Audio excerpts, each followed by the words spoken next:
우리 이 시간은 하나님의 말씀 듣겠습니다. 하나님의 말씀 데살로니가 전서 5장 1절에서 11절 말씀 함께 보겠습니다.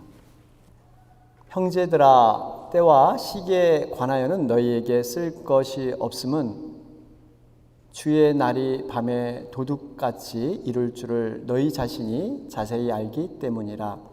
그들이 평안하다, 안전하다 할 그때에 임신한 여자에게 해산의 고통이 이름과 같이 멸망이 갑자기 그들에게 이르르니 결코 피하지 못하리라. 형제들아, 너희는 어둠에 있지 아니하매 그날이 도둑같이 너희에게 임하지 못하리니 너희는 다 빛의 아들이요 낮의 아들이라. 우리가 밤이나 어둠에 속하지 아니하나니 그러므로 우리는 다른 이들과 같이 자지 말고 오직 깨어 정신을 차릴지라.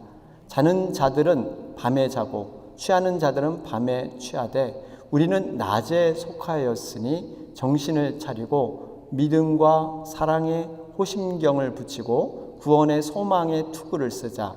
하나님이 우리를 세우심은 노하심에 이르게 하심이 아니요 오직 우리 주 예수 그리스도로 말미암아 구원을 받게 하심이라. 예수께서 우리를 위하여 죽으사 우리로 하여금 깨어 있든지 자든지 자기와 함께 살게 하려 하셨느니라. 그러므로 피차 권면하고 서로 덕을 세우기를 너희가 하는 것 같이 하라. 아멘.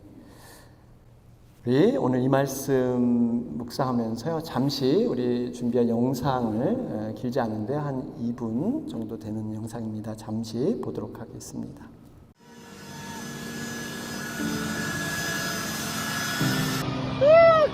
이거 뭡니까?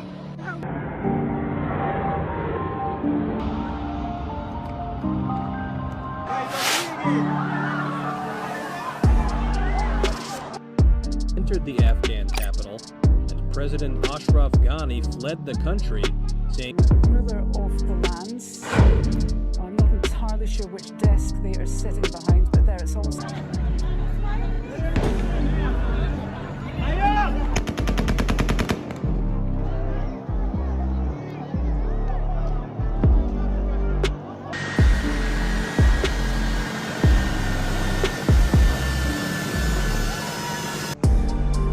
دوستان عزیز متاسفانه برخورد یکی از برخورد صورت گرفت.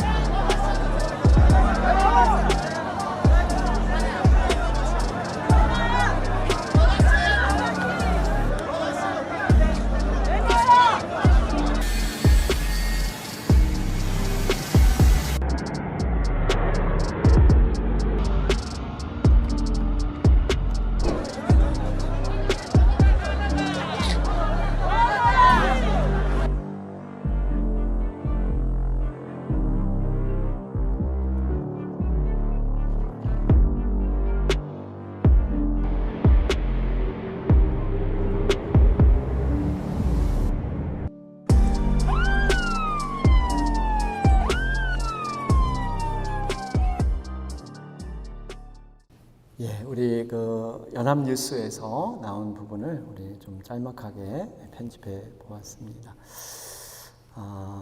여러분, 우리가 사실 요즘 주변에 일어나는 일들을 보면은 정말 중보기도해야 될 제목이 많다라는 것을 아마 느끼실 것입니다. 전 세계적으로도 현재 어려움을 겪고 있는 이 코로나 바이러스, 한때는 백신의 개발로 인해서 확산세가 한풀 꺾이는 듯 싶었습니다. 그런데 갑자기 이 델타 바이러스 때문에 다시 전 세계가 확산세로 들어서고 있습니다. 우리가 사는 이 미국도 이제는 9월이면 3차 접종을 통해서 면역력을 높여야 된다, 이렇게 지금 결정하고 있습니다. 우리 바이러스를 위해서 기도해야 될 제목입니다. 또한 이 지구 한쪽에 보면요, 이 아프가니스탄 나라가 굉장히 어려움을 겪고 있죠. 2001년이었습니다. 9/11 테러 이후에 미국이 테러와의 전쟁을 선포하면서 이 아프가니스탄에 주둔을 했죠. 주둔한 지 꼭 20년 만에 철수를 하게 되었습니다. 미국이 철수를 하면서 전쟁의 판세는 탈레반 쪽으로 이렇게 넘어가게 됐죠. 나라 전체를 장악하기 시작했습니다. 어쨌든 미국은 평화로운 정권을 이행하기를 합의하고 올 8월 31일까지 군대와 시민들을 안전한 곳으로 철수시키는 이러한 작전을 지금 벌이고 있습니다. 그런데 보셨지만 안타깝게 이 카불 공항 근처에서 자살 폭탄 테러가 발생을 했습니다. 이로 인해서 미군이 13명이 죽고 또 170여 명이 사망하는 이러한 안타까운 사건이 발생을 했죠. 여러분 무장단체인 IS 소행이다. 자신들이 공고히 발표를 했습니다.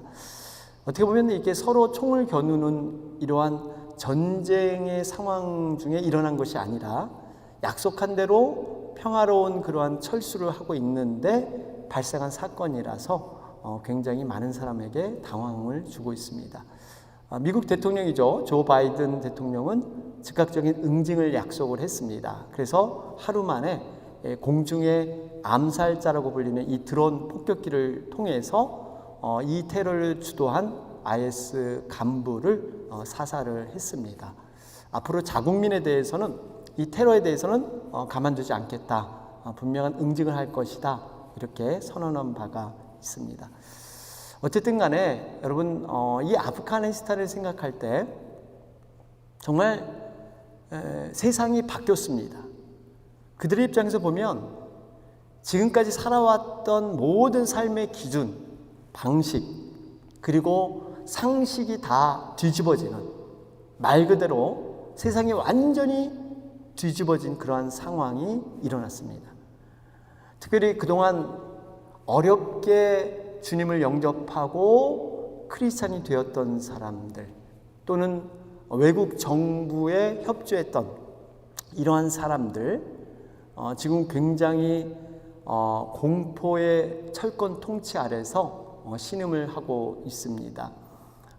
집집마다 찾아다니면서 어떤 기독교의 흔적이 있는지, 또 이렇게 셀폰에 어떤 성경 웹이라든지 이런 것이 있는지를 지금 조사하고 바로 즉각 처형으로 이렇게 처리하고 있습니다. 여러분 영상을 통해서 보셨겠지만 지금 아프가니스탄은 어떻게 보면 종말을 맞이한 듯한, 이 종말 가운데 살기 위해서 몸부림치는 그러한 모습인 것을 볼 수가 있습니다. 안타깝게도 여러분 비행기에서 두 사람이 이렇게 떨어져 죽음을 맞이했죠. 여러분 그 중에 한 사람이 장래가 촉망되는 젊은 의사라고 하죠. 여러분 젊은 나이에 오죽했으면 여기서 앉아서 죽느니 차라리 위험해도 목숨을 걸고 탈출해 보자.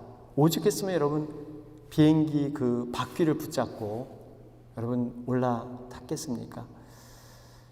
지금 아프가니스탄에서는 외국으로 빠져나가기 위해서 7,000km 무려, 그래서 유럽 쪽, 그리스 쪽으로 이렇게 탈출하는 사람들이 많이 있다고 합니다. 저는 이 아프가니스탄의 일련의 여러 가지 사태를 바라보면서 참 마음에 참 상한 마음, 애통한 마음이 들었습니다.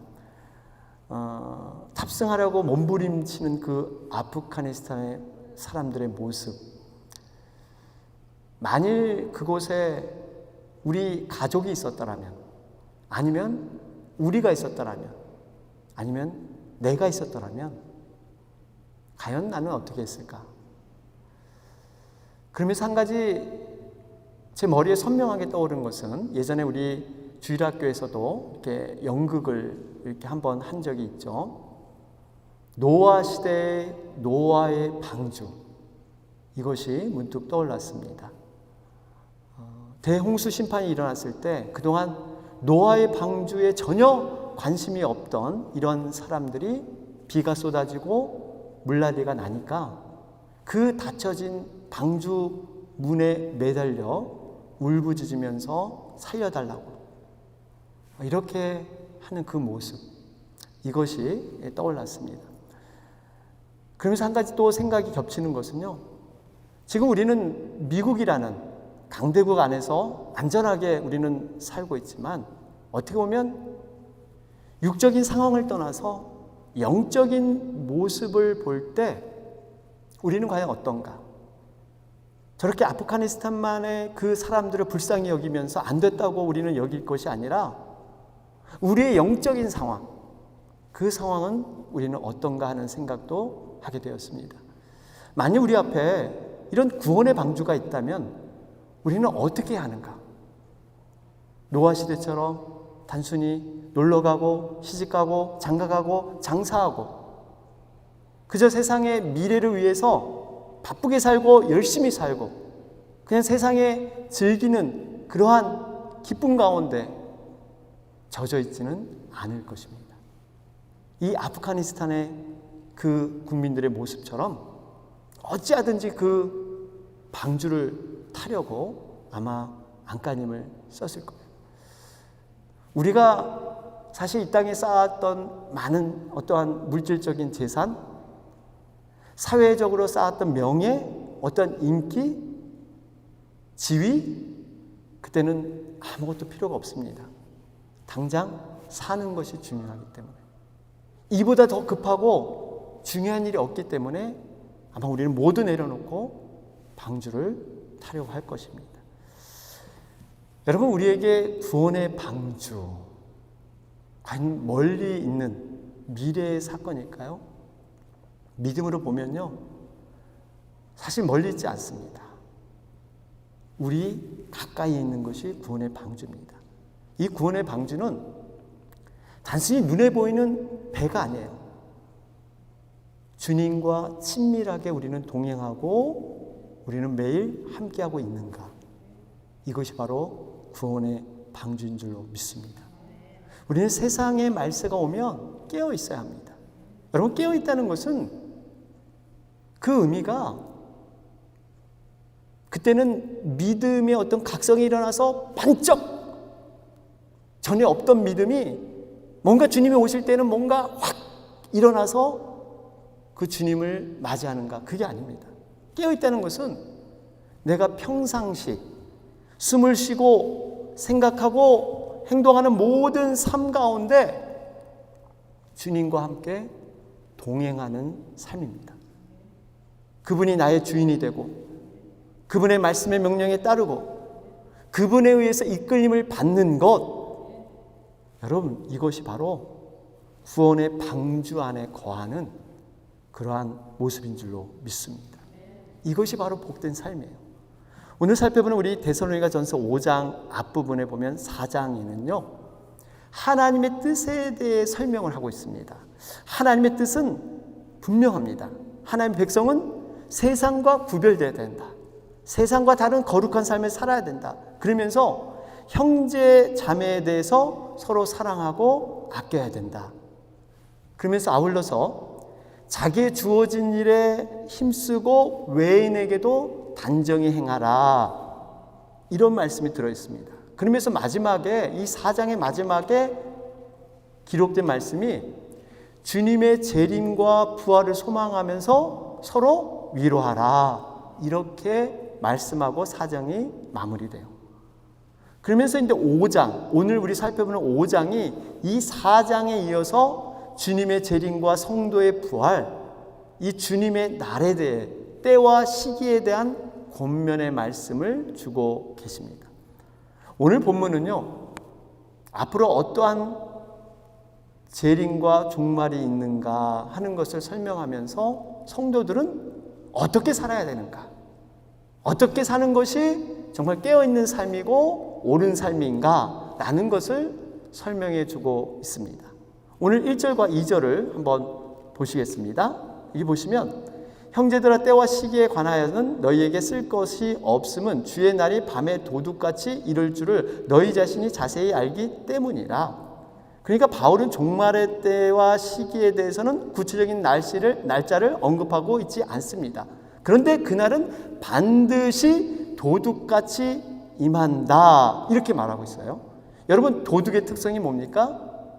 예고 없이 소리 소문 없이 그냥 닥친다는 겁니다.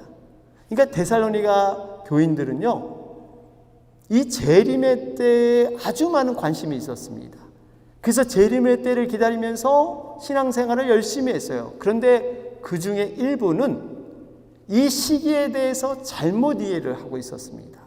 그러다 보니까 일상적인 삶을 포기하고 심지어는 잠잘 때도 평상복을 입고 자고 화장실 가는 것조차도 자주 가지 않으면서 이 재림을 기다리던 이런 사람들이 있었습니다. 이것은 종말에 대한 잘못된 이해였습니다.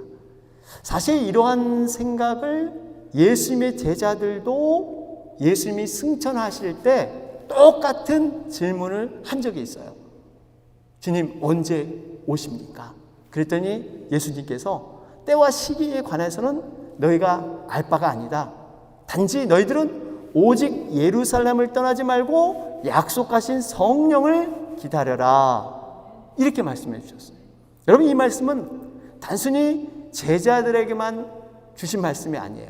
현재 우리들에게 또한 앞으로 다가올 모든 미래 세대에게 적용되는 말씀입니다.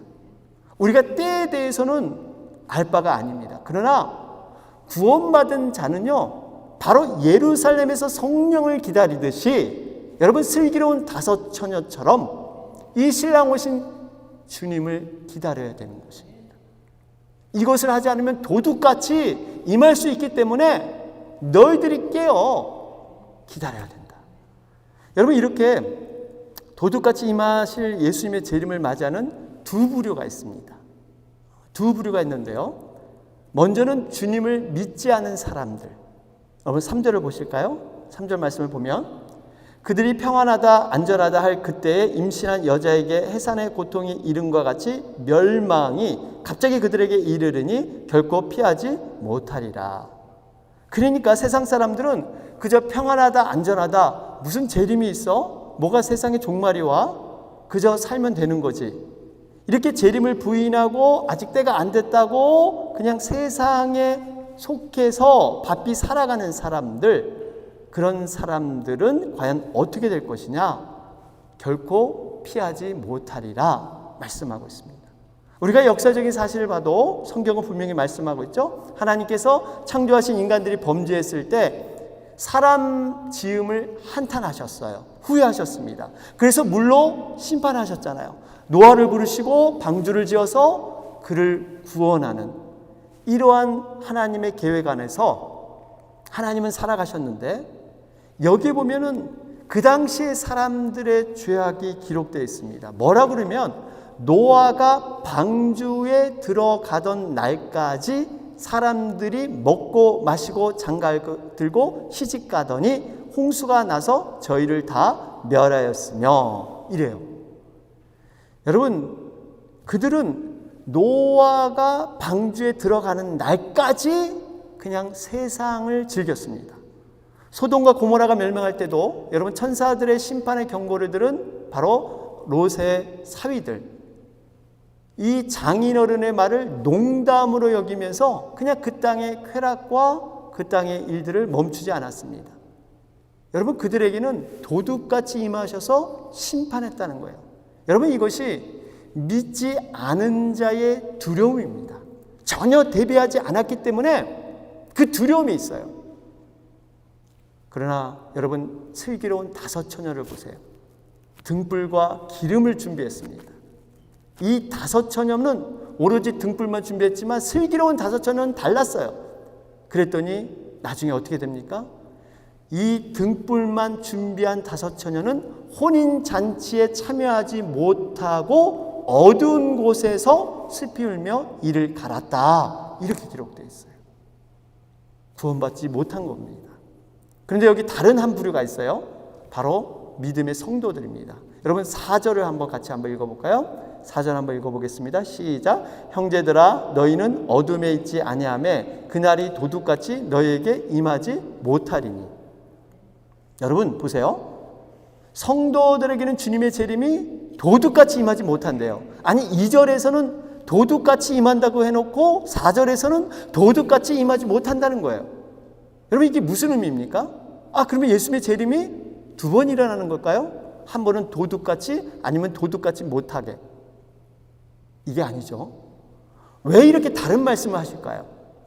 그것은 2절에는 전혀 준비되지 않았기 때문에 그들에게는 도둑같이 임한다는 거예요. 그러나 4절에서는 성도들은 이미 준비되어 있기 때문에 깨어서 재림을 준비했기 때문에 도둑같이 임하지 않는다는 것입니다.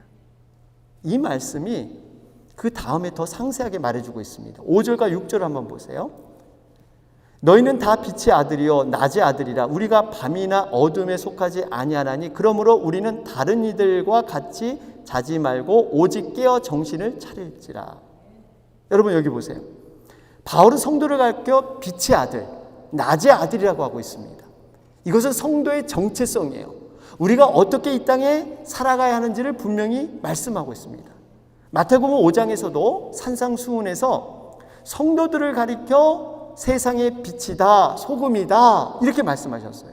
그러니까 너희는 빛의 자녀로 세상에서 살라. 이것이 바로 주님의 당부의 말씀인 것이죠. 여러분 빛의 자녀로 산다는 게 어떤 의미가 있을까요? 빛의 자녀로 산다.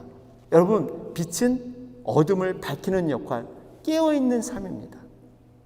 세상의 여러 가지 일들을 보면서 단순히 혈과 육으로 판단하고 결론 낼 것이 아니라 우리는 이것을 믿음으로 영적으로 해석하면서 재림을 준비하며 살아가는 것.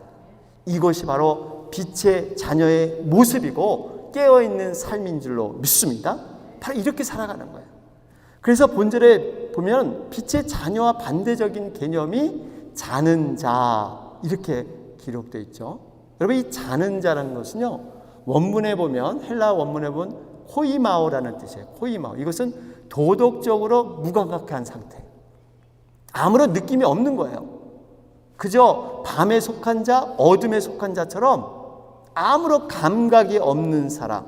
그래서 그들은 주님의 재림을 기다리지 않습니다. 종말의 심판도 믿지 않습니다. 그저 어둠에 갇혀서 하루하루를 살아갈 뿐이에요. 그러기에 본문 7절에 말씀하기를 뭐라 그럽니까? 자는 자들은 밤에 자고 취하는 자들은 밤에 취하되 그래요. 그러니까 하나님의 때가 있다는 거예요. 그냥 우리가 낮에도 자고 그냥 이렇게 하는 게 아니다. 분명히 때가 있다니 때를 분별할 줄 알아야 된다 말씀하는 겁니다. 바라기는요 우리가 깨어있는 자로서 성령의 인도함을 받고서 우리가 자는 자가 돼서는 안 될 줄로 믿습니다. 주님 오시는 그날 우리가 준비되어서 우리가 함께 나가야 되는 거예요. 그러면 과연 이 빛의 아들들은 어떻게 깨어 있어야 할까요? 여기 보면 8절 말씀을 보세요. 거기 보니까 우리는 낮에 속하였으니 정신을 차리고 믿음과 사랑의 호심경을 붙이고 구원의 소망에 투구를 쓰자 그래요. 이 말씀이 좀 어려우시면 우리가 현대인 성경을 제가 한번 읽어드릴게요. 뭐라고 기록됐냐면 그러나 우리는 낮에 속하였으므로 정신을 똑바로 차리고 믿음과 사랑과 구원의 희망으로 완전 무장합시다. 이게 좀 쉽게 해석한 성경입니다. 지금 이 깨어있는 것을 바울은 군사적인 표현을 들어서 언급하고 있습니다. 왜 군사적인 표현을 들까요? 종말의 때는 이 영적 싸움이 치열하기 때문에, 영적 전쟁이 치열하기 때문에. 여러분 우리가 이 영적 전쟁, 일반 전쟁도 마찬가지지만 이것이 치열할수록 어떻게 돼요? 나의 치명적인 급소를 보호해야 합니다. 치명적인 급소가 어디예요? 가슴과 머리입니다. 여러분 총에 맞아도 이 가슴과 머리에만 안 맞으면 그래도 살아요. 근데 이 가슴과 머리에 맞으면 이거는 살 가능성이 거의 없습니다. 그래서 가슴을 보호하는 호심경, 머리를 보호하는 투구, 그만큼 영적 싸움이 심해질 수 있다는 걸 얘기하고 있어요. 여러분 재림의 때, 종말의 때는 이 영적 싸움이 그만큼 극심해진다는 거예요. 바울은 그러면서 여러 곳에서 믿음의 3요소를 얘기하는데 믿음, 소망, 사랑, 이 내용을 데살로니가 1장 3절에도 처음 시작할 때도 얘기하고 있어요.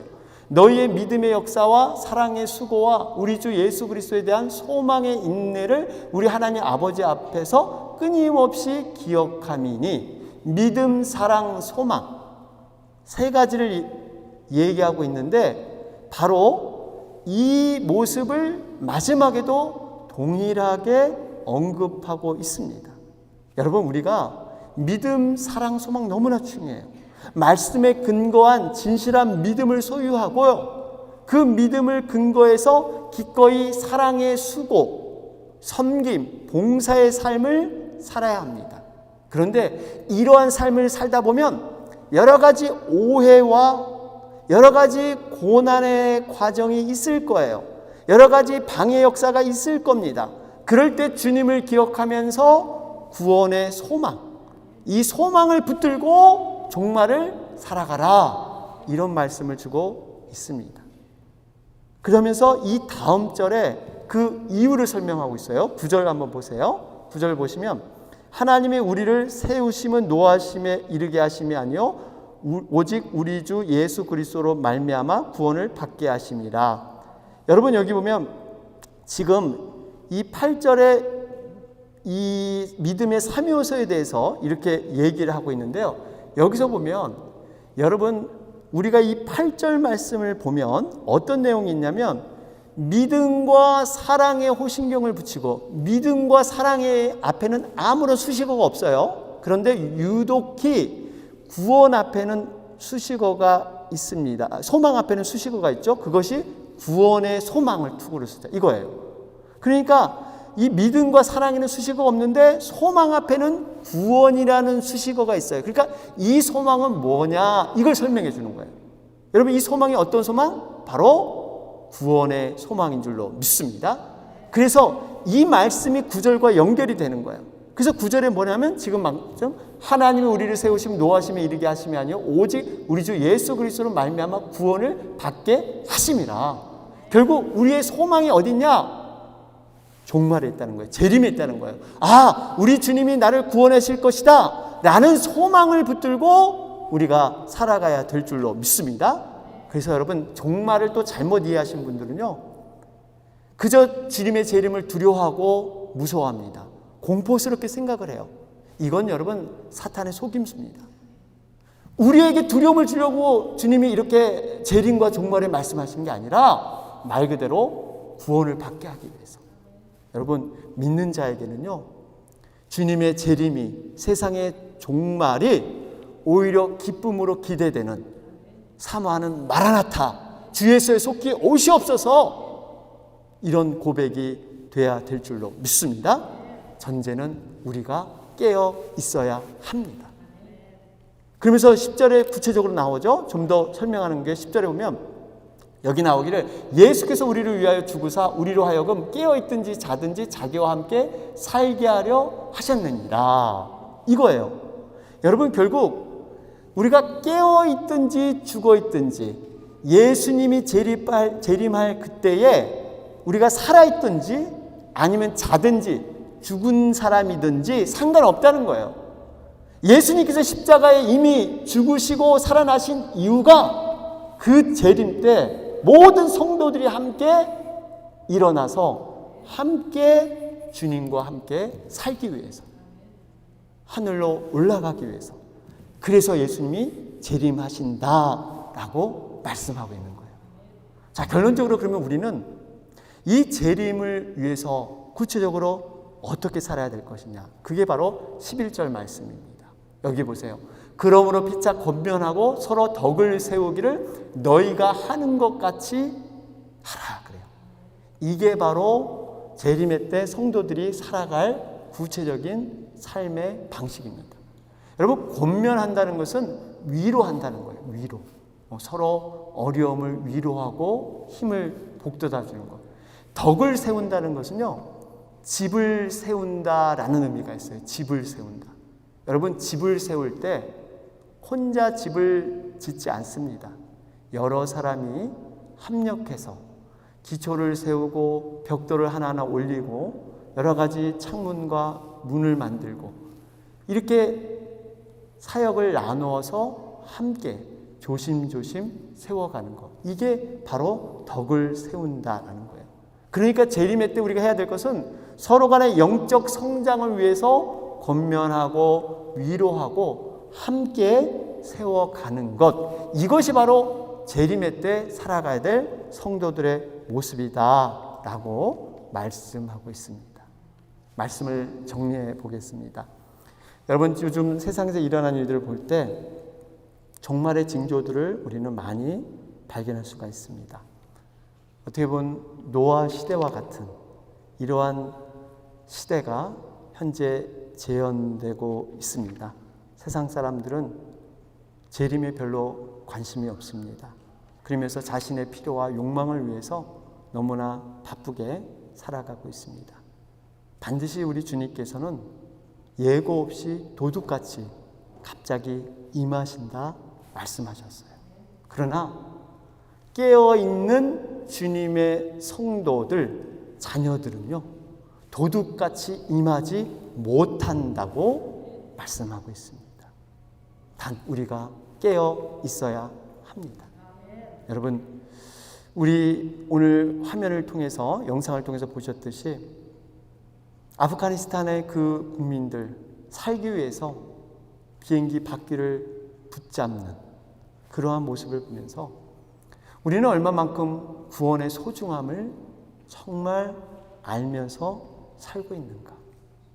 구원의 방주는 멀리 있는 것이 아니라 늘 주님과 친밀한 관계로 주님 안에 거하는 삶. 이것이 진정한 구원의 방주에 타고 있는 모습입니다. 또 하나는 우리 주변에서 지금도 영원한 생명을 갈망하면서 노아의 방주에 올라 보려고 몸부림치는 그 죽어가는 영혼들, 그 영혼들을 향해서 우리가 긍휼한 마음을 가지고 그 영혼을 도와야 한다는 것입니다. 바라기는 앞으로 멀지 않는 재림의 날을 기억하면서 우리가 오늘 말씀처럼 피차 권면하고 서로 덕을 세우는 우리 모두가 되시기를 주님의 이름으로 축원합니다. 아멘.